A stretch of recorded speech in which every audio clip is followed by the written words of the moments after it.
১৯৬০-এর দশক। বিশ্ব তখন দুই শক্তিধর রাষ্ট্রের প্রতিযোগিতায় উত্তপ্ত, ইউনাইটেড স্টেটস এবং সোভিয়েত ইউনিয়ন। এই প্রতিযোগিতা শুধু অস্ত্র বা রাজনীতিতে নয়, ছড়িয়ে পড়ে মহাকাশেও। শুরু হয় স্পেস রেস। ১৯৬৯ সালের ১৬ জুলাই ফ্লোরিডার কেনেডি স্পেস সেন্টার থেকে আকাশে উড়ে যায় এক বিশাল রকেট, অ্যাপোলো 11। এর লক্ষ্য একটাই, মানুষকে প্রথমবারের মতো চাঁদে নামানো। এই মিশনের ৩ সাহসী নভোচারী ছিলেন নীল আর্মস্ট্রং, বাজ অল্ড্রিন এবং মাইকেল কলিন্স।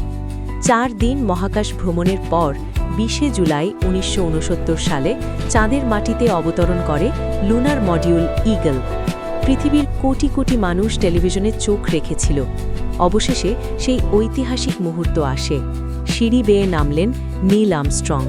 চাঁদের মাটিতে প্রথম পা রেখে তিনি বললেন, "that's one small step for man, one giant leap for mankind." এই একটি পদক্ষেপ শুধু একজন মানুষের ছিল না, এটি ছিল মানবজাতির হাজার বছরের স্বপ্নপূরণ।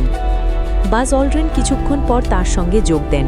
তারা প্রায় ২.৫ ঘণ্টা চাঁদের মাটিতে গবেষণা করেন, মাটি ও পাথরের নমুনা সংগ্রহ করেন এবং আমেরিকার পতাকা স্থাপন করেন।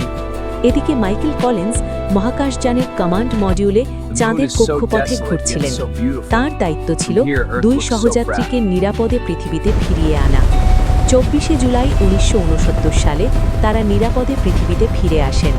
এভাবেই ইতিহাসে লেখা হয় মানুষের প্রথম চাঁদে পদচিহ্নের গল্প।